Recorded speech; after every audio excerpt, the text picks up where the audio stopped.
Bienvenidos mis queridos amigos televidentes, hermanos en Cristo, todos los que nos están viendo por los medios de comunicación, tengan una bendición de Veracidad Channel. Bienvenido, hermano Salomón. Gracias, hermana pastora, y también a todos nuestros amigos, bienvenidos a este programa especial de Paganismo sin Velo. Bueno, estamos en un programa más de esta serie tan impactante de Paganismo sin Velo, lo que usted debe saber. Bienvenidos. Y vamos a empezar con una lectura, si me acompañan, por favor. Dice en Isaías 43, del 10 al 12, vosotros sois mis testigos, declara Jehová. A mi siervo, a quien he escogido, para que me conozcan y crean, y entiendan que yo soy aquel. Antes de mí no fue formado ningún Dios, ni después de mí lo habrá. Yo soy Jehová, y fuera de mí no hay Salvador. Yo lo he anunciado, he salvado y lo he hecho oír. Y no hay entre vosotros Dios ajeno. Vosotros sois mis testigos, dice Jehová, y yo soy su Dios. Ahora vamos al 44:8 que dice ahí. Son las verdades que usted debe saber. 44:8 dice la bendita palabra. Y no tiemblen ni teman. No os lo hice saber desde aquel tiempo y yo os lo anuncié. Vosotros sois mis testigos. ¿Hay otro Dios fuera de mí? ¿O hay otra roca? No conozco ninguna. Aquí nos está hablando claramente. Es algo muy fuerte, hermano Salomón, porque dice que encontramos aquí una singularidad de la eternidad y la acción salvífica de Dios, en contraste con los impotentes dioses paganos. Y la tarea del pueblo de Dios, o sea, de nosotros, los que hemos nacido de nuevo, ¿verdad? La tarea del pueblo de Dios, dice que llamado siervo en el primer pasaje que vimos, porque el siervo de Dios es Jesús de Nazaret, consiste en proclamar, en dar testimonio de esa salvación. El creyente debe recordar que la función atribuida a Cristo por medio de todo lo que Dios llevó a cabo a través de él, dice, es dar testimonio. Dar testimonio de Cristo resucitado entre los paganos para llegar a los gentiles con el conocimiento salvífico de Dios. Empezamos, hermanos. Así es, pastor, qué importante es que dé énfasis a esto, porque nosotros que tenemos la palabra no podemos callar. Dice que si nosotros callamos, las piedras hablarían, y realmente las piedras, cuando se habla de las piedras también, están dando testimonio. Estamos hablando de las piedras como la arqueología, está dando testimonio de la palabra de Dios. Si nosotros como predicadores callamos, la ciencia va a hablar, y aún las piedras se refiere a las personas más duras, aún las mismas personas que no conocen a Dios, como los mismos investigadores de History Channel y otros canales, dan testimonio de que hay un Dios y de que lo que la Biblia declaró es verdad. Esas piedras están hablando y muchos predicadores están callando. Pero también dice en nuestro cometido en el libro de Romanos 10, dice que cómo la fe viene por el oír la palabra, pero cómo oirán si no hay quien les predique.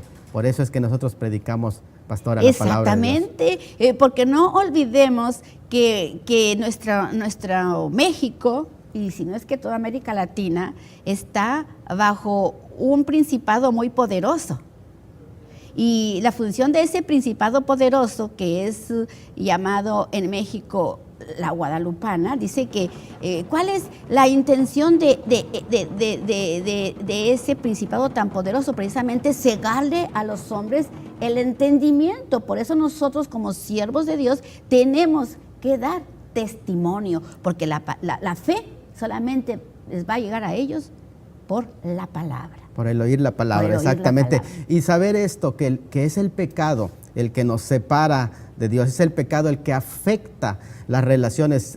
Solamente al estudiar los primeros 11 capítulos del libro de Génesis, nos vamos a dar cuenta que en esos 11 capítulos se estudian más o menos 2.300 años de historia, mucho más de lo que se estudia en el resto de la Biblia completa. Así que es un tema muy importante porque es ir a la raíz. Y la palabra Génesis es lo que significa origen, raíces, el origen de todas las historias.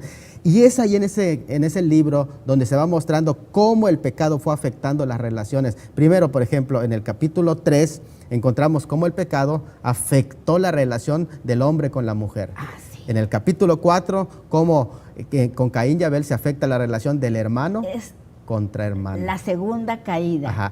En el capítulo 9, por ejemplo, la relación entre un padre e hijo, hablando de Noé. La tercera de caída. Noé y su hijo. Y en el 11 vemos la afectación de la relación de toda una nación, porque es ahí donde los pueblos, el mundo entero se dividió, que es lo que vamos a hablar precisamente de Babel. Y habla ahí precisamente 11. lo que usted acaba de decir, pastor, es cómo fue la caída del hombre. Fue gradual, cada vez depravándose más.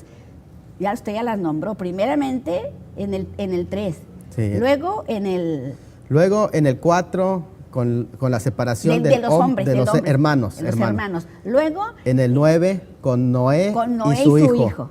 Una relación la tercera rota. caída, fíjese cómo Es Dios. el capítulo 11. Y luego ya en el 11 dice, nos habla de la cuarta caída del hombre, de ser regido por el gobierno humano, a rebelarse, dice, por intriga de Satanás. Así es. Fíjate, ahí ya entra directamente Satanás en acción aquí. Así Entonces, eso lo vamos a ver todo del 11 al 9, que es precisamente el tema de este programa que estamos viendo el día de hoy, que es dónde surgió todo este desorden de la humanidad, que surgió precisamente a través de la torre, a partir de la torre de Babel, ¿verdad? Sí, porque antes tenía toda la tierra una sola lengua y unas mismas palabras, y ese énfasis del escritor. Pero dice que aconteció que cuando salieron de oriente, es decir, a ellos al salir del arca, dice, salieron de oriente. Qué interesante porque el escritor se ocupa de decir que salieron de oriente, y si nos damos cuenta, ellos lo que se estaban dando es dándole la espalda a la luz, porque se están yendo en sentido contrario de donde sale hacia el el sol. oriente. Dice, se desplazaron ellos hacia el oriente. Hacia el oriente, quiere decir el sentido contrario a donde sale el sol o la luz. Y entonces ellos le dieron espalda a la luz y se fueron tras las tinieblas, si lo vemos desde ese punto de vista. Exactamente, cuando se dice al desplazarse ellos hacia el oriente, iban directamente a las tinieblas. Dice, Así es. encontraron una llanura en la tierra de Sinar y se establecieron ahí. Y Sinar es decir, Babilonia. Así es. Ahí en Babilonia es donde estaban todas las tinieblas. Porque si te acuerdas cuando dice que cuando sale el Efa, ¿y a dónde se fue? A tierra de Sinar. A la tierra del Sinar. Toda la maldad se fue a establecer en Babilonia. Es Mesopotamia, que quiere decir la meseta entre dos ríos, el Éufrates y el Tigris. Es la cuna de todas las civilizaciones antiguas.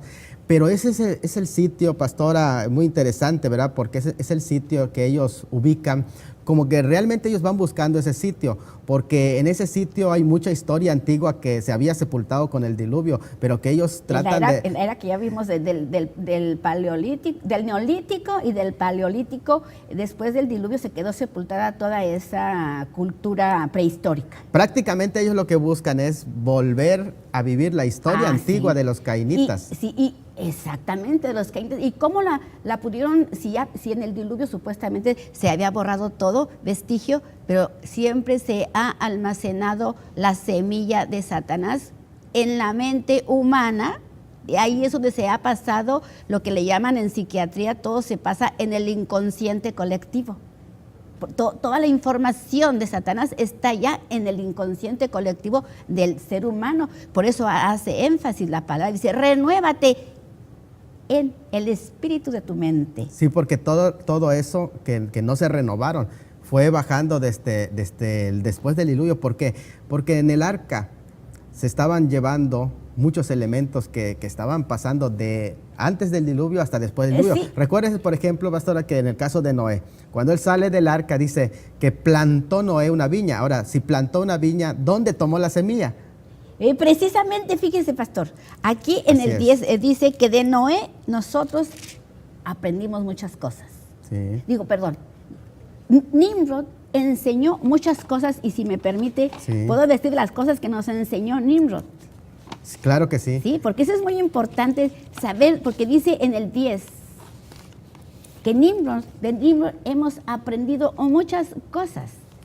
Y yo, haciendo un estudio profundo, dije, bueno, ¿qué fueron las cosas que Nimrod enseñó a la humanidad? Porque fue Nimrod, y después del diluvio, el que dio origen a todas las cosas idolátricas. Entonces dice que de Nimrod pues aprendimos precisamente toda la idolatría, porque esta idolatría ya existía. Pero vamos a un pequeño corte y regresamos. ¿Qué cosas nos enseñó Nimrod ahí en Babilonia?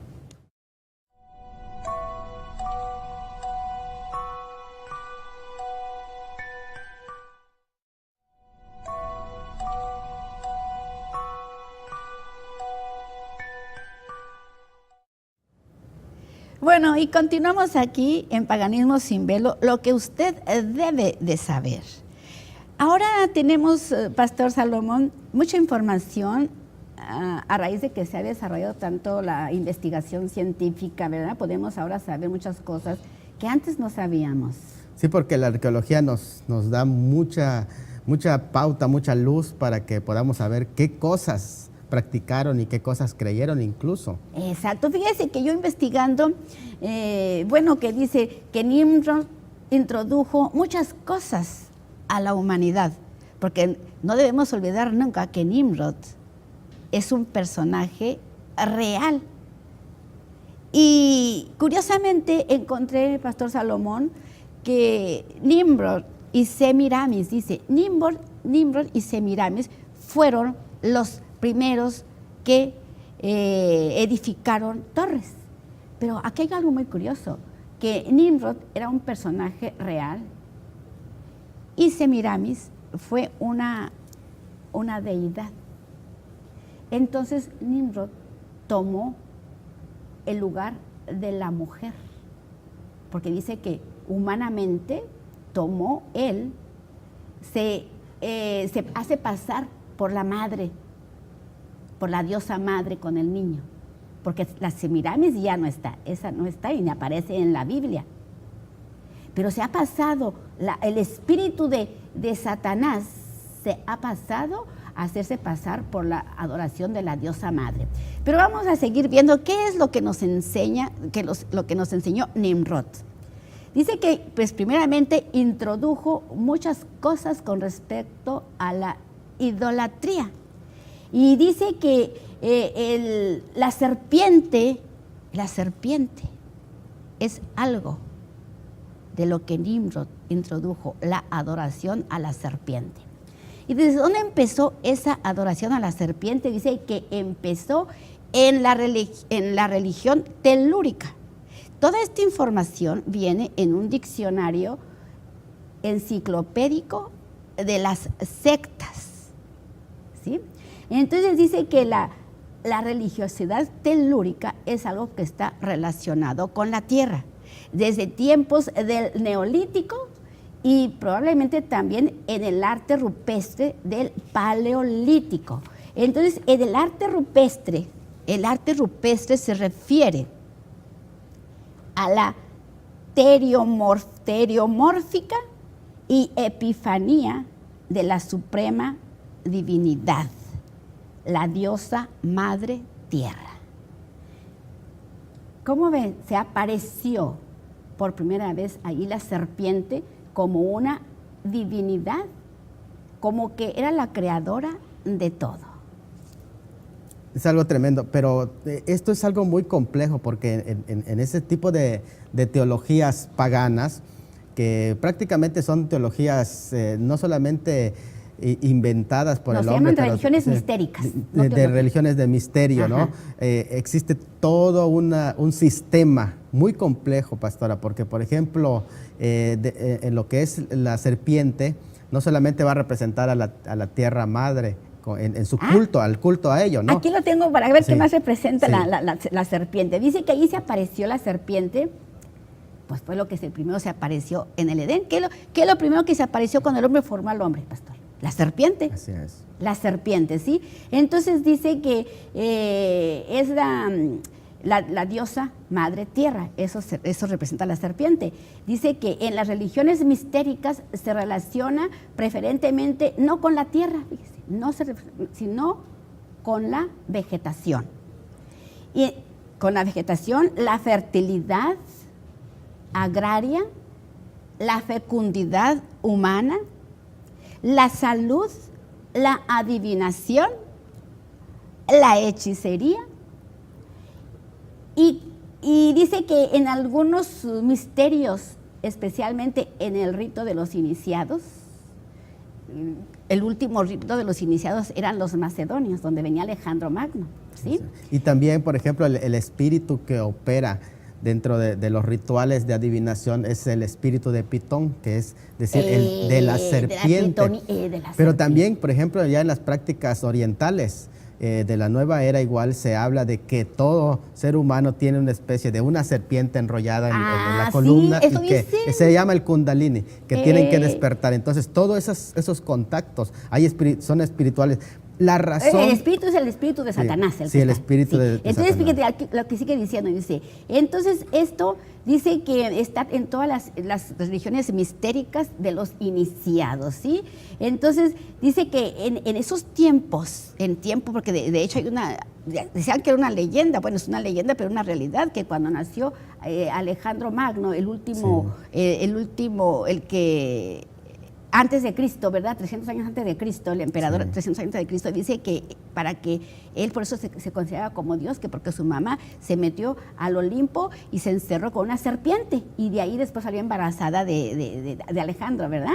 Entonces dice que se introducía una serpiente viva. Dice, y más tarde se introducía ahí en el iniciado, ¿sí? Como símbolo. Dice que después se usó una metálica, dice, se metía una serpiente viva con el iniciado, dice, como símbolo y una de las causas de la unión entre la divinidad y el ser humano. Por eso ahí nació la mitología griega, ¿sí? Y dice que con el mismo significado y finalidad comían carne cruda de serpiente en un rito satánico, dice. Y así es como fue pasando esa divinidad. Dice que hasta el grado de que aquí lo tenemos en Chichén Itzá, dice que es una constelación de la tercera del zodiaco y se llama Oficus, y se dice que es traducido serpentarios, lo que se ve aquí en las pirámides de Chichén Itzá cada 21 de ¿qué mes es eso? Es de abril, dependiendo de Semana Santa. Es precisamente cuando es la crucifixión de Cristo. Fíjese. Entonces todos lo han suplantado. Entonces, porque todos tenían conocimiento de la Biblia desde siempre, ¿sí? Entonces dice que esto corresponde ya en época de los griegos al dios Asclepio, y en tiempo de los romanos a Esculapio, que es el dios patrón de la medicina. Que hasta ahora aparece en el símbolo de los médicos. Entonces, imagínense cómo, por eso dice que en la Biblia critica la idolatría porque es una de las grandes formas de la divinización de las fuerzas naturales y los astros, el culto a los ídolos fabricados, culto a los animales. Y precisamente Babel, la torre que es construida es un templo a dioses, pero es un sigurat que tiene escaleras y que en la parte posterior está una casa que era rodeada con platas, pero cada uno de los escalones, de los 7 escalones que tenía, era pintado de un color, porque supuestamente ahí descendía el espíritu malo, el espíritu protector así de la ciudad, supuestamente, ¿no? Pero generalmente la serpiente es donde descendía. Ahí por eso es serpentiario. Entonces, fíjese, por eso aquí dice que él nos enseñó muchas cosas. Entonces, dice que ya vamos en el capítulo, bueno, dice que la formación de las naciones, empezando ahí explicando un poquito haciendo referencia al capítulo 10, dice que la formación de las naciones en el capítulo 11, dice, es una figura que anuncia la formación de divisiones y denominaciones en el cristianismo, lo cual finalmente alcanzará su consumación en Babilonia la Grande y sus hijas. Así y eso es. Ya viene en Apocalipsis 17. Claro, y es un tema que vamos a continuar, obvio. ¿no? Pero, por ejemplo, ya regresando al punto de los motivos por el que fueron construidos esa torre, es muy interesante verlo porque una de las frases que decían en ese pasaje es que construyamos una torre cuya cúspide llegue al cielo. Hay una traducción literal que dice así, que su cúspide sea el cielo. Es decir, que iba a haber una conexión con el mundo espiritual en ese lugar. Con el mundo espiritual, pero ellos estaban pretendiendo alcanzar el mundo espiritual del cual habían sido arrojados, de la presencia de Dios. Recuerden que en el idioma acadio, en el idioma caldeo de ellos, la palabra Babel significa puerta del Dios, pero en el idioma hebreo significa confusión o mezcla. Pero aquí ya vimos por qué se dirigieron al sentido contrario. Sí. Dice, Babel, puerta de Dios. Pero salieron, dice que se dirigieron al oriente, ellos le dieron la espalda al Dios verdadero y se dirigieron a adorar supuestamente al Dios de las tinieblas, que ese es el que buscaron. Supuestamente ellos andaban buscando llegar a Dios, pero al que estaban adorando desde siempre ha sido al Dios de las tinieblas, a Satanás. Pero nos pasamos el 10, dice, cuando ellos dijeron unos a otros, vamos y hagamos ladrillos y cosámoslo bien. Y el ladrillo les servía en lugar de piedra y el asfalto en lugar de argamasa. Pero aquí, pastor, hay una aclaración muy importante en esta versión que yo tengo de la Biblia, porque fíjese lo que dice. El edificio de Dios está hecho de piedras, pero de piedras vivas. ¿Sí? Lo dice ahí en Primera de Reyes, en Mateo, en Primera de Pedro, para ver cómo son esas piedras, para verlo así rapiditamente, Primera de Pedro 2:5. Sí, Primera de Pedro 2:5 dice que vosotros también como piedras vivas sed edificados como casa espiritual y sacerdocio santo para ofrecer sacrificios espirituales aceptables a Dios por medio de Jesucristo. Aquí está la expresión, como piedras porque vivas. A mí me llama mucho la atención, hicieron ladrillos, pues ¿qué tiene de malo hacer ladrillos? Pues, las casas se hacen con ladrillo, ¿verdad? Pero bueno, vamos a una pequeña pausa y vamos a regresar. ¿A qué se está refiriendo aquí con ladrillos y piedra? ¿Le parece, pastor? Claro que sí. Bueno, regresamos.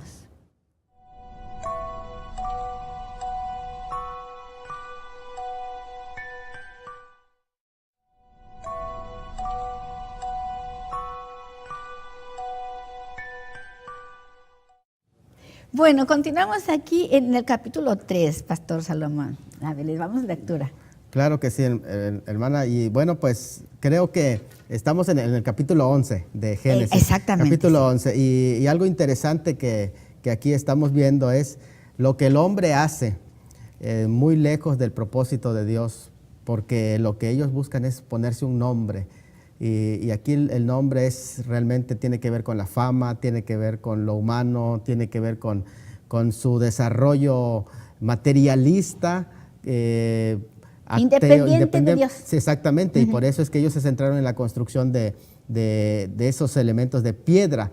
en lugar de realmente... No, de ladrillo. De ladrillo, exacto, perdón, de ladrillo en lugar de cultivar la tierra, ¿no? Entonces es algo muy interesante que allí va sucediendo y no solamente eso, sino la fachada, lo falso que es, porque dice que usaron el ladrillo en lugar de piedra y el asfalto en lugar de mezcla, que quiere decir que hubo una falsedad, o sea, un intento de suplantar los elementos reales y ese uso ya entra el tema de humano. Sí, lo que dijiste ahorita, pastor, que dijiste, ellos se empeñaron en lugar de cultivar la tierra, como eso se había ordenado, cultivar la tierra, porque la tierra fue dada para que la cultivara, porque te acuerdas que puso un huerto y dijo, sí, cuídalo. Labrarlo. Entonces ellos se dedicaron a, no, ahí empezó la desobediencia. A establecer ciudad. En lugar de dedicarse a lo que Dios les había dicho, ellos usaron la tierra para hacer lo que Dios no les había mandado a hacer. Claro, ya hay dos elementos de desobediencia. Uno que Dios le había dicho que se distribuyan en la tierra, que llenen la tierra, y ellos fructificados y multiplicados, llenad la tierra. Es un elemento muy interesante que ahí ellos van frenando.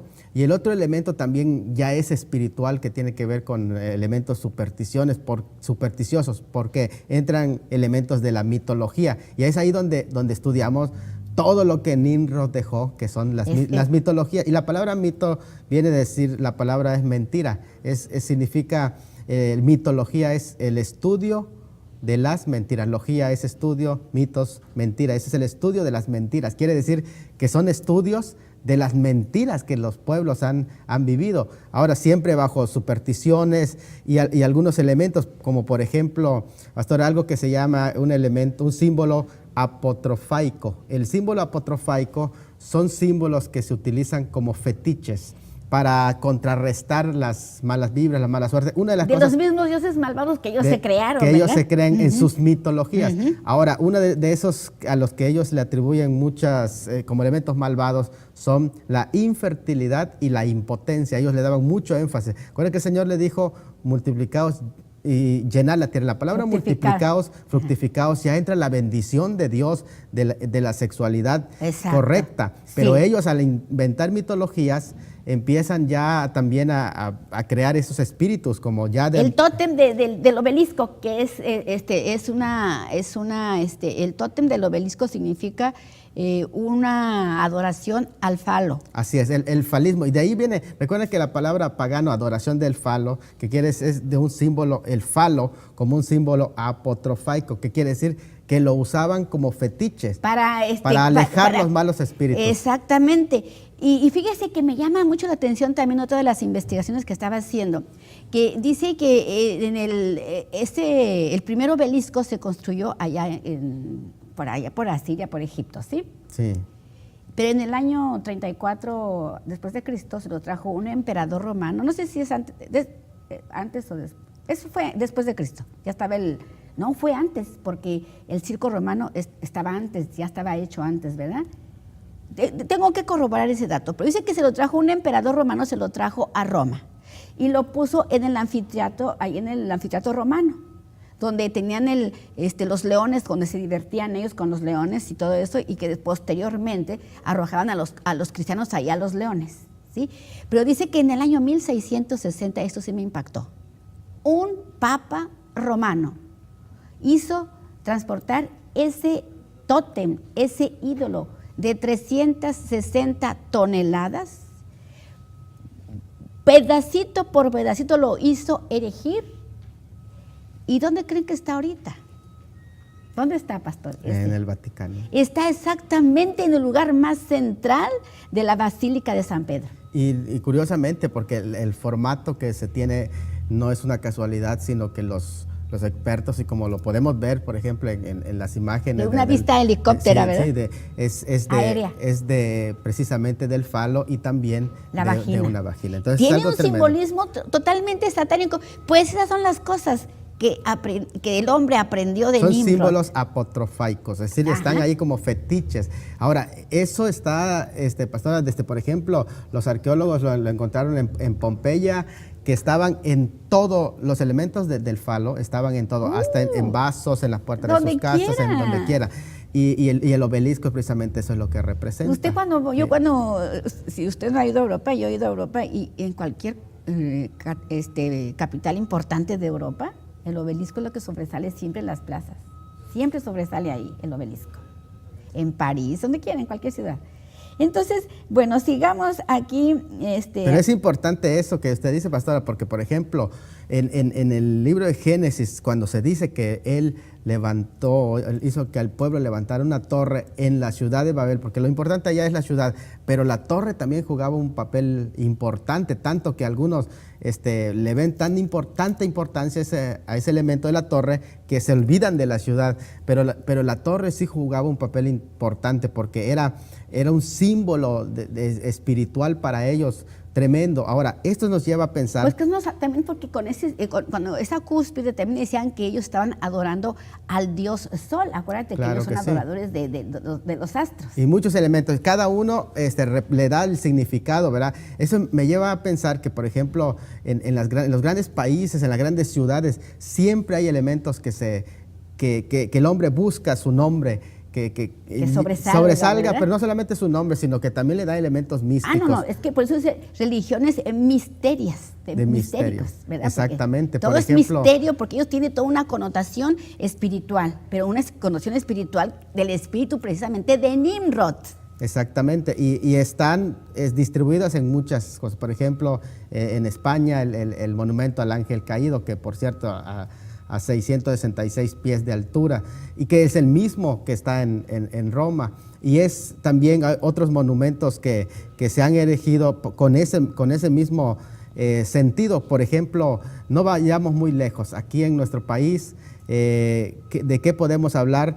Aquí cerquita, aquí en Playa del Carmen, se ha levantado también un monumento que se le llama, que es el portal maya, y que realmente es un culto a la fertilidad, y que tienen varios elementos, ¿verdad? Que ahí está lo primero que se da, son elementos místicos. De hecho, se hacen a la madre tierra y se hacen rituales.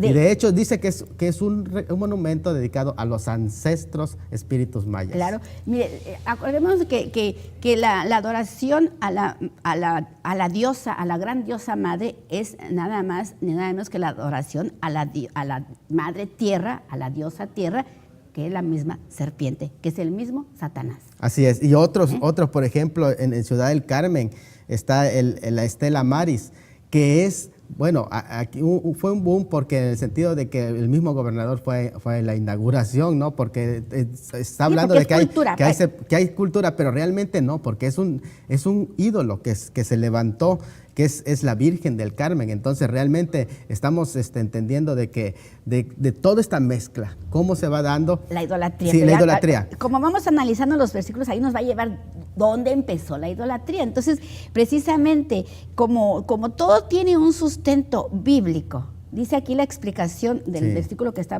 analizando, el 4 de Génesis 11:4, esta explicación dice que la ciudad edificada mediante la labor humana significa que el hombre ha abandonado a Dios y lo ha reemplazado con una cultura manufacturada. Cultura.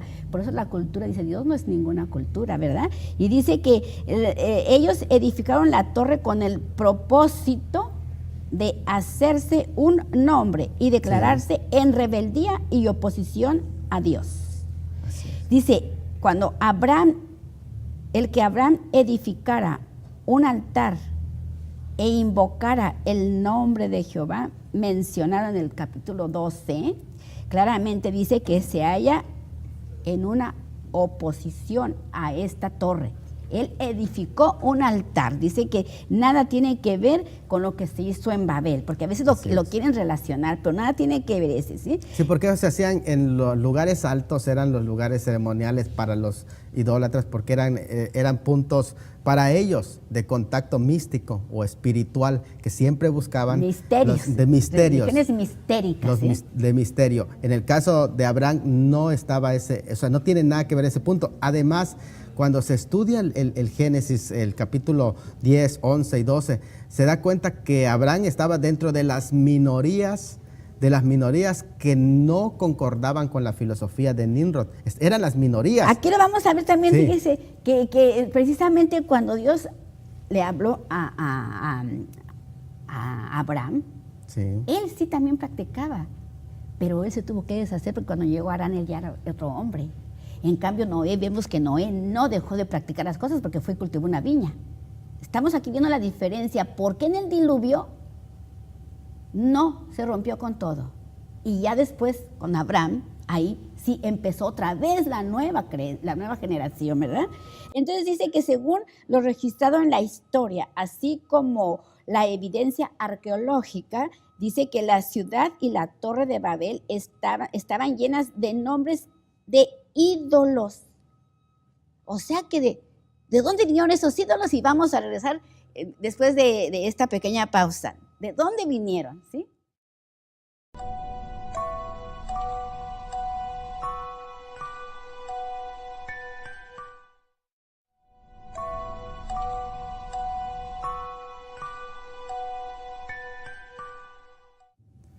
Amigos, estamos aquí en Paganismo sin Velo, estudiando el capítulo 11 del libro de Génesis.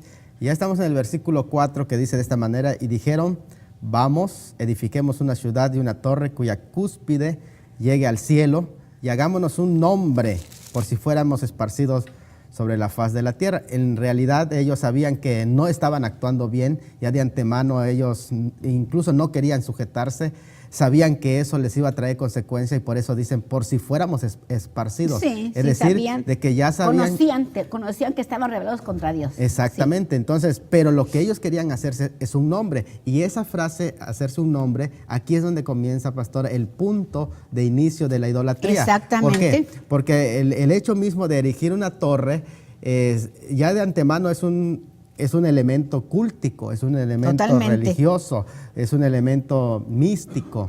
Y entonces es allá donde comienza esto, ponerse un nombre. Ponerse un nombre, vienen las etapas de la idolatría. Lo primero que hace la idolatría es elevar el potencial humano hacia lo más. Es un humanismo fuerte en el que es un culto al yo. Fue donde se exaltó a sí mismo, ¿verdad? Sí, exactamente. Incluso en las frases que dice, vamos, edifiquemos, hagamos, por si fuéramos. Son palabras que se centran en el hombre, en Pero el además yo. fue una rebelión colectiva. Colectiva, porque siempre está hablando en plural. Y eso es interesante lo que usted menciona, porque esto de la rebelión y los símbolos religiosos van uniendo al hombre colectivamente para rebelarse contra Dios. Eso es lo que se va pasando. Y por eso es que nosotros, por ejemplo, presentamos estos elementos en el segmento anterior, de que por qué no estamos a favor de que se levanten estos monumentos a nivel ciudades, porque eso va trayendo maldiciones en la ciudad, como el elemento que se levantó en Oklahoma, ¿no?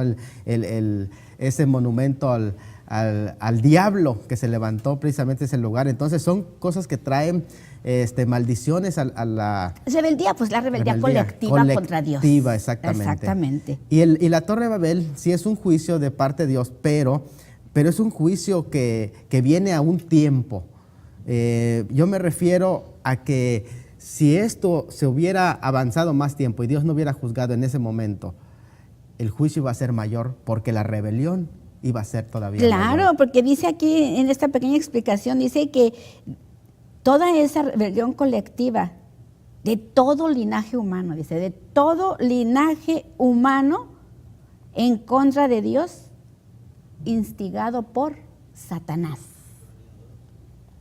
Fíjese nada más lo peligroso que es cuando, por eso vino el juicio, porque acabas de decir. Porque esos elementos lo toman, acuérdense, desde la rebelión de Satanás en el cielo, que es un ensimismamiento, ¿no? Así es, porque el primero que se rebeló colectivamente fue en el cosmos, fue Satanás. En el cielo, sí. Ahí en el cielo, ¿verdad? Que yo le llamo cosmos para decir, sí. No lo puedo ver. Sí. ¿Y el 5 qué dice, pastor? El versículo 5 ya nos dice, ya viene aquí, dice que Dios descendió Jehová para ver la ciudad y la torre que edificaban los hijos de los hombres, que es un tema que ya explicamos. Ahora, los que trabajamos con el texto, hacemos exégesis, vemos que aquí precisamente en esta parte, en este pasaje, encontramos una figura que se llama una figura quiástica, una estructura quiástica, que quiere decir que el versículo 2 y el versículo 9 llevan semejanza, el versículo 3 y el 8 llevan semejanza, el versículo 3 y el 7 llevan semejanza, el 4 y el 5 llevan semejanza, pero que el centro de toda la estructura está en el 5. El 5 donde dice, y descendió Jehová. Jehová está en el centro, descendió Jehová, es el centro de todo claro, de estas enseñanzas. Pues aquí todo, dice es el centro. El subtema, bueno, aquí dice esta explicación, dice, Dios toma medidas con respecto a la cuarta caída del hombre, de la que estamos hablando. Dice, los dispersa en cuanto al lugar donde viven y los deja en confusión en cuanto a su lengua. El 5 está ahí cuando ya dejó que avanzaran, ¿verdad? Del 1 hasta el 4 dejó que avanzaran ahí. Sí, del 2 al 4 los protagonistas son los hombres. Del 5 al 8 el actor principal es Dios. Así es.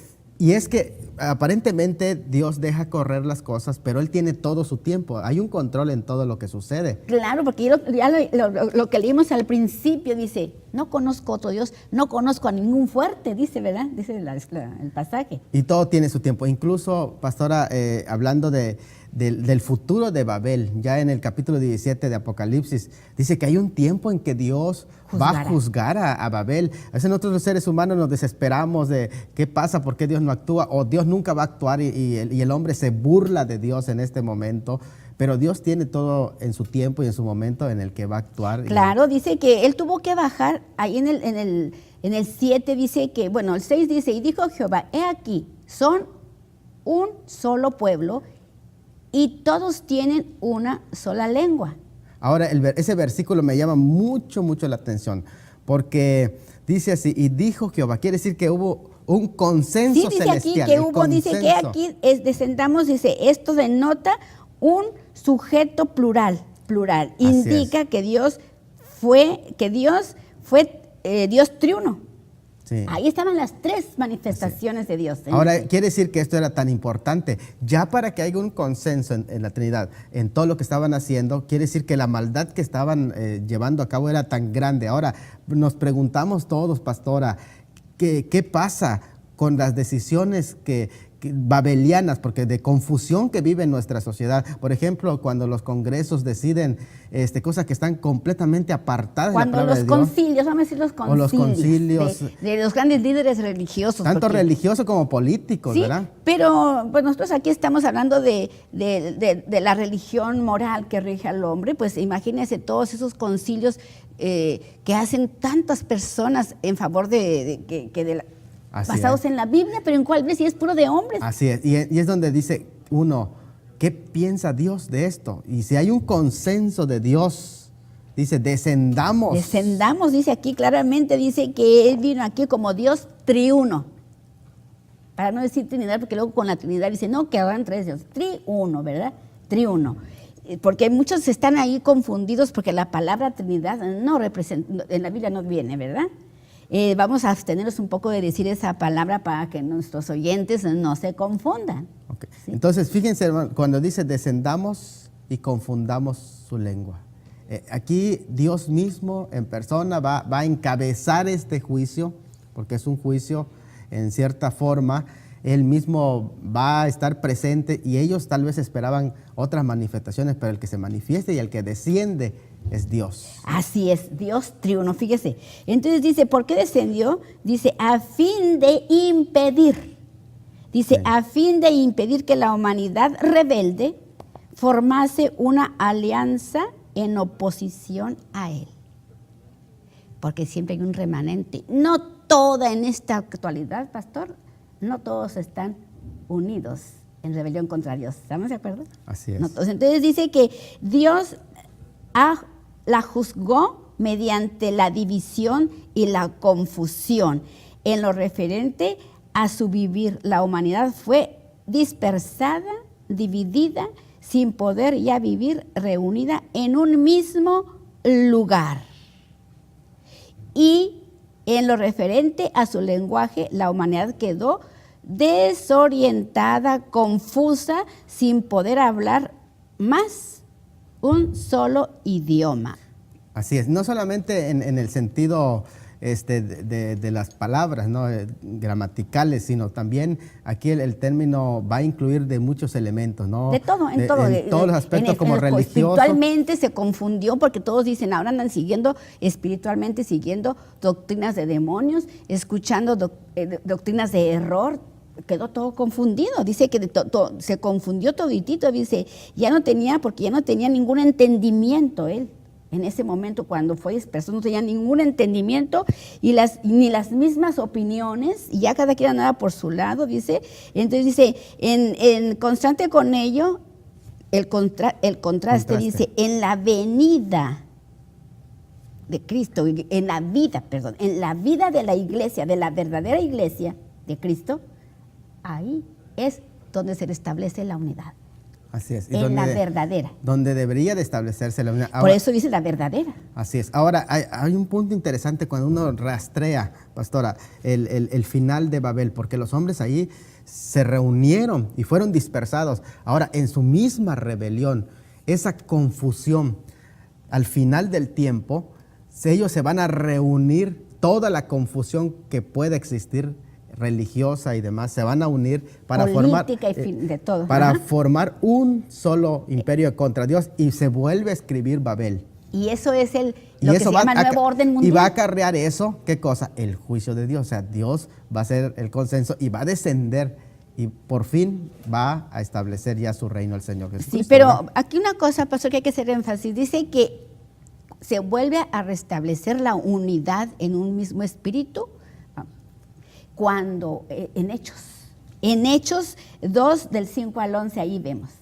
Así. Pues nos vamos a despedir, Pastor Salomón. Claro que sí, y bueno, pues aquí tenemos un mensaje muy importante, lo que la pastora acaba de enfatizar, que en el capítulo 2 de los Hechos, ahí, mis amigos, se vuelve a unir realmente. Se hace la unidad, de los hombres, porque esa confusión de lenguas que hubo, ahora viene el don de lenguas, la glosolalia, el hablar en lenguas, para unir a los hombres en el propósito de Dios. En un mismo espíritu, una misma fe y una misma esperanza, que es estar unidos nosotros con nuestro libertador, con nuestro redentor, ¿verdad, pastor? Así es, y bueno, pues les invitamos para que ustedes se entreguen al Señor Jesucristo y puedan vivir esa unidad y se alejen de toda confusión. Que Dios los bendiga y hasta la próxima.